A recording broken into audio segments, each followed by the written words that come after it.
Ladies and gentlemen, Logan Paul is not a fan of BBC. Huh? And I'm not talking about that BBC, I'm talking about the British Broadcast Corporation, as they have made the mistake of trying to look into his shady crypto past, linking to misleading fans and scams, all sorts of other interesting things. Now, 2 days ago, this guy, Jamie Tassin of the BBC, put out this article called Logan Paul Accused of Misleading Fans Over Crypto Investments.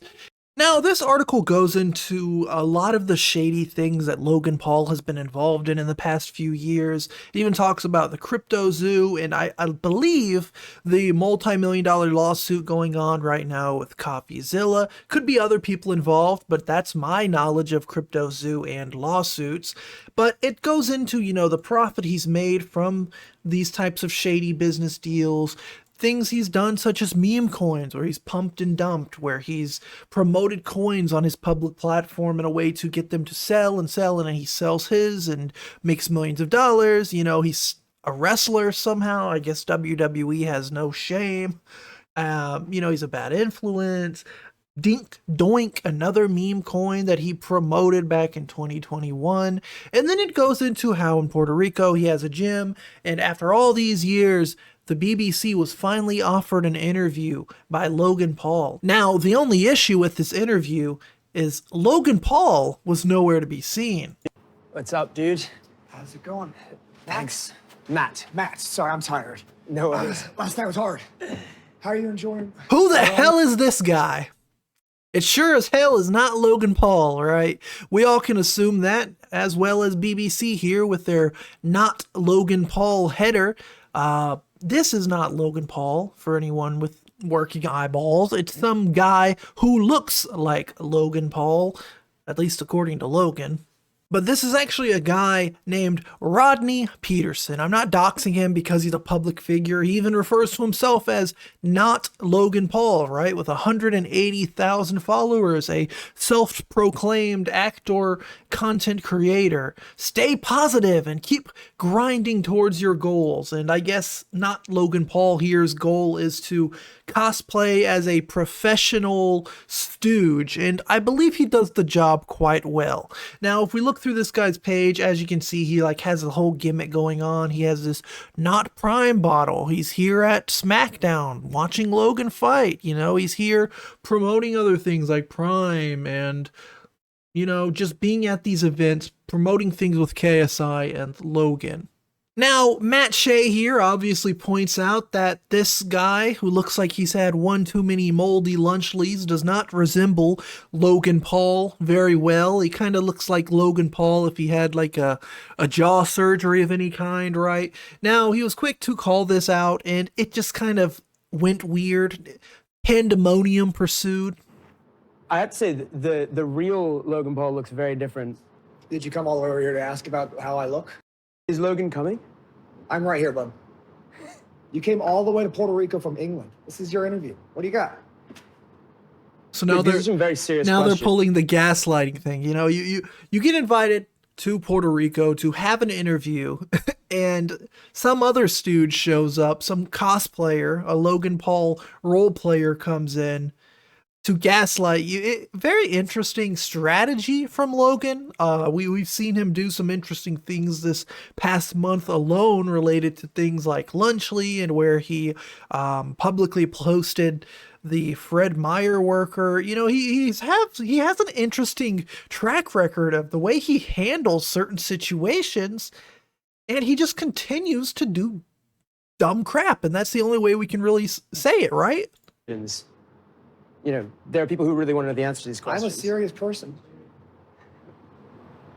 Let's just get out of here.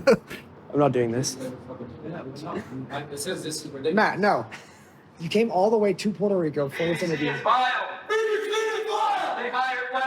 BBC is vile. We all hate big BBCs. So what happens is the Logan Paul team run into the building saying neener, neener, neener. BBC hires, PDFs, right? And shortly after this very strange interview with the, cracked out not Logan Paul, BBC received a lawyer's letter on behalf of Logan warning of the possible consequences if BBC were to publish their findings. If you want a lesson in how to not do professional anything, follow Logan Paul's every move and you will have exactly that. God forbid a British broadcast corporation, a news company doing journalism, publishes the journalism that they find, including the meme coins, including the money, including every little thing related to your little dink-doink things, all your little trickery with money and blase, blase, blah.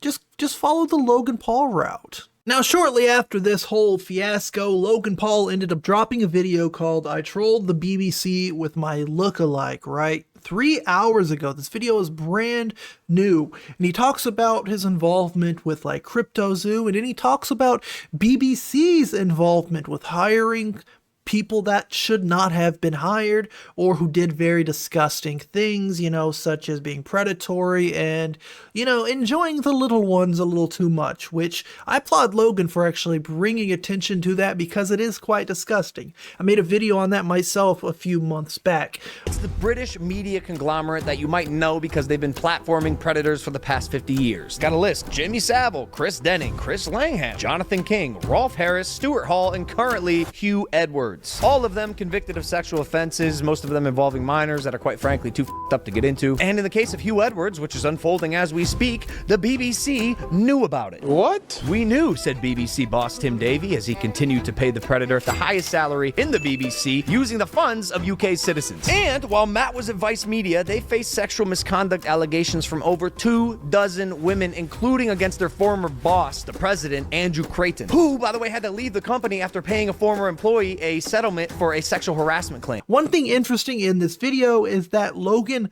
doxes this guy's public email.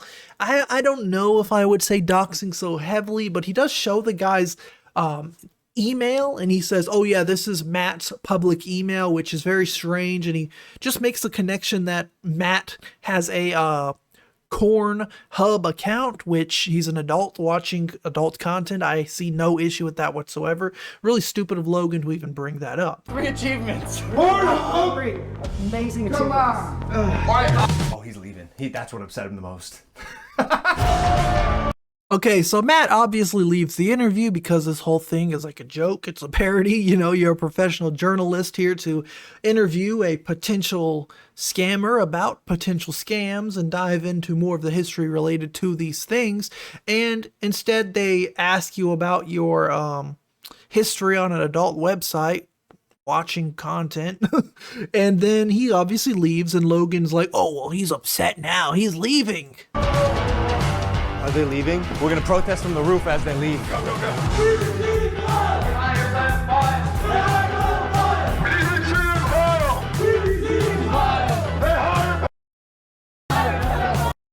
Flustered, frustrated, and unaccomplished, the BBC boys were driven out of town.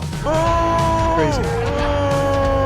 They couldn't leave fast enough. Oh, he also calls out Matt Shea for securing an interview with Andrew Tate, and I guess Andrew Tate said, "Oh yeah, I'll do your interview, Top G, if you bring me some chocolates." And Matt Shea brought him chocolates, interviewed him, and he made this BBC report called "Andrew Tate, the Man Who Groomed the World." So it's clear that he went into this Andrew Tate interview not on his side really, but more or less to call out Andrew Tate's very interesting and sketchy history and past. So Logan trying to use this as like a gotcha is very strange. and he works for the BBC and Vice. He's the grown man who was told he could interview Andrew Tate if he brought him a box of chocolates. Would you bring me a box of chocolates? I can bring you a box of chocolates. If you promise to bring me a box of chocolates, that will increase your chances. Dignity out the window and desperate for more Top G, the candy man flew all the way to Romania with a fresh pack of Feastables. Do you have the chocolate? Yeah. But when he arrived with his big box of chocolates, his dreams were crushed. The Tates ghosted him. The moral of the story is Logan Paul's like, yeah, I might be a piece of trash. I may be a scumbag, a alleged scammer, but at least I didn't hire PDFs, right? Now that's pretty much the main story of this. Logan hired a stooge, a lookalike. That was going to be the original like point of this video. But literally 3 hours ago, Logan Paul made this like response or I guess his like behind the scenes of this entire situation. So I just added it in. And yeah, this is pretty stupid. Logan Paul once again being a dumb doo-doo head is all you can really say. There's not a lot to say here. He's a moron, right? He's not the brightest person alive, right? And you guys are gonna have to let me know what you think of this situation down below. Hopefully my big pimple didn't distract you too much throughout this video. I appreciate you watching. Like, share, subscribe. Peace out. Bye.